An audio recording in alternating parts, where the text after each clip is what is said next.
فرمایا جو لا یکلف اللہ نفسا الا وسعها، اللہ بھی تم پر وہ بوجھ نہیں ڈالتا جو تم اٹھا نہیں سکتے، تو کسی مزدور کو تم ایسا کام نہیں بتاؤ گے۔ حضرت عثمان غنی رضی اللہ تعالیٰ عنہ ایک دن حضرت عمر فاروق سے کہنے لگے عمر باس کر دے یار، تیرے بعد بھی تو لوگوں نے خلیفہ بننا ہے، کیسے کوئی تیرے رستے پہ چلے گا؟ تو حضرت عثمان غنی سے جناب عمر کہنے لگے کیا ہو گیا؟ آپ فرمانے لگے کل میں دیکھ رہا تھا کہ لوگ باغ میں مزدوری کر رہے تھے اور آپ امیر المومنین ہو کے ان کا ہاتھ بٹا رہے تھے، ہاتھ بٹا رہے تھے۔ تو حضرت عمر کہنے لگے بوڑھے تھے، بیمار تھے، مزدوری کر رہے تھے تو پسینہ بہ رہا تھا، کیا ہو گیا اگر تھوڑا سا میں نے ساتھ دے دیا؟ حضرت جناب سیدنا فاروق اعظم یہ لفظ کہتے ہوئے رو پڑے۔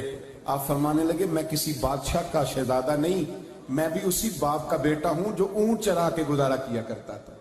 میں نے آگے بڑھ کے لوگ حیثیت بھول جاتے ہیں، اپنی حیثیت بھول جاتے ہیں۔ اللہ تبارک و تعالیٰ جب کچھ عطا کرتا ہے ان کا رویہ اپنے ماتحتوں کے ساتھ اتنا سخت اور جابرانہ آمرانہ ہو جاتا ہے، اس قدر زیادہ ان کے لب و لہجے میں کڑواہٹ آ جاتی ہے، اس قدر زیادہ ان کی طبیعتوں کے اندر سختی اور غرور بھر جاتا ہے کہ وہ احساس ہی نہیں کرتے کہ جو سامنے بیٹھا ہے وہ بڑا ایک دکھی انسان ہے اور وہ تکلیف میں ہے، وہ آزمائش میں اپنے آپ کو مبتلا سمجھ رہا ہے۔ حضرت ابو ذر غفاری رضی اللہ تعالیٰ عنہ فرماتے ہیں میں اپنے ماتحتوں کے حق میں بڑا سخت تھا، سخت تھی میری طبیعت، میرے غلاموں کی جرت ہی نہیں تھی کہ وہ میرے سامنے گفتگو کر سکیں اور ٹھہر بھی سکیں۔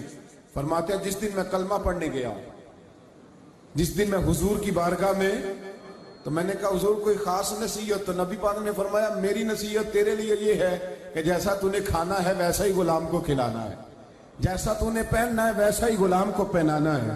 حضرت ابو ذر کہتے ہیں جو میرے اندر کمی تھی وہی میرے نبی نے نصیحت کر دی، جو میرے اندر کوتاہی تھی وہی غیب جاننے والے رسول نے بتلا دی۔ فرماتے ہیں میں گھر گیا، جب میں جاتا تھا تو ملازموں کا سانس خشک ہو جاتا تھا، وہ کانپنے ہانپنے لگتے تھے کہ جانے اب یہ کیا کرے گا۔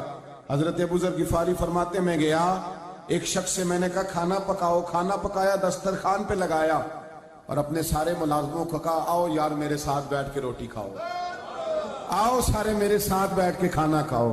فرماتے ہیں انہوں نے کھانا کھایا، پھر میں ان کو بازار لے گیا، جیسے کپڑے میں پہنتا تھا ویسے میں نے ان کے لیے بھی خریدے۔ فرماتے ہیں میرے غلام کہنے لگے آقا خیر تو ہے نا، خیریت تو ہے نا، کیا ہوا؟ مزاج مبارک تو ٹھیک ہے، کیا ہو گیا؟ اور یہ جو ہم فضا کو اتنا خوبصورت دیکھ رہے ہیں اور یہ جو ہم اتنی پیاری ریم جھیم برستی دیکھ رہے ہیں یہ جاری رہے گی یا ایک دن کی ہے؟ تو حضرت ابو ذر غفاری رو پڑے، کہنے لگے اب تمہیں ابو ذر غفاری بدلا ہوا ملے گا، اس لیے کہ اب میں وہ نہیں رہا، اب میں رسول اللہ کا کلمہ پڑھ کے غلام مصطفیٰ بن گیا ہوں، اب میں بدل گیا ہوں، میری طبیعت بدل گئی۔ غلاموں کے حق میں حضرت مولا علی شیر خدا غلام کو لے کر کے گئے دکان پر، حضرت مولا علی غلام کو لے کر گئے کپڑے کی دکان پر، 2 جوڑے خریدے، ایک کم قیمت کا ایک زیادہ قیمت کا، ایک کم قیمت کا ایک زیادہ قیمت کا، 2 جوڑے خریدے۔ جب واپس لوٹے تو غلام سے کہنے لگے تو اپنا لے لے۔ غلام کو پتا تھا کہ اس زمانے میں ہوتا کیا تھا، اس نے کم قیمت کا جوڑا اٹھایا، حضرت علی فرمانے لگے عجیب آدمی ہے، یہ تو تیرا نہیں یہ تو میرا ہے۔ اس نے کہا حضور کس طرح سے؟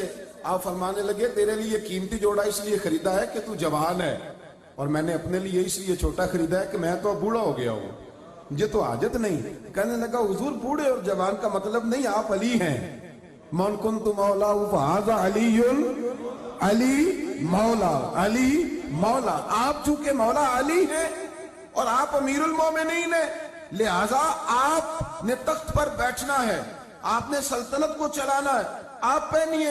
تو حضرت علی فرمانے لگے تو میرا غلام بنا ہے نا، تو نے ابھی میرے نبی کا دیدار نہیں نہ کیا، تو بعد میں آیا ہے نا، اگر تو اس دور میں ہوتا تو جان جاتا کہ یہ عمل میرا ہے، پر اس کے پیچھے جو نصیحت کے پھول ہیں وہ مصطفیٰ کے عطا فرمائے ہوئے۔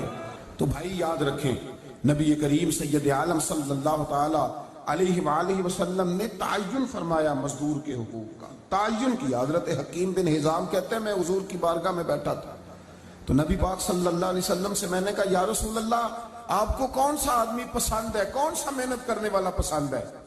تو حضور نے فرمایا جس کے دونوں ہاتھ کام کریں، دونوں پیر چلیں اور اس کی پیشانی پر پسینہ آئے، وہ بندہ مجھے